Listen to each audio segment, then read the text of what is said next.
Hello বন্ধুরা, আপনারা দেখছেন এই যে তারানগর কিভাবে ভাঙড়টা হয়েছিল। সেই ভাঙড়ে অনেক ডালপালা গাছ এমনকি বাড়িঘর অনেক কিছু ভেঙে যাওয়াতে আপনারা দেখছেন যে সেই পরিমাণে লালগোলা তারানগর থেকে এত মাছ আমদানি হয়েছে আমাদের লালগোলা প্রপারে। অনুমানিক প্রায় 500 থেকে 600 মাছ এখানটায় আমদানি হয়েছে। একটা মাছের সাইজ হলো 7 কিলো, 5 কিলো, 12 কিলো, 14 কিলো এরকম সাইজের সব মাছগুলো এখানটায় আনা হয়েছে, এমনকি ধরা পড়েছে।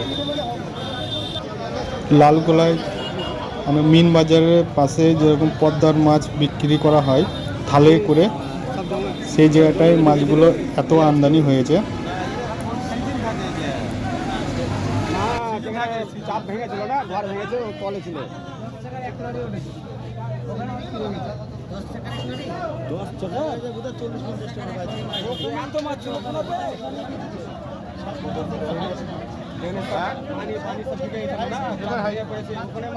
মাল কোন টাকা সব ক্যামেরা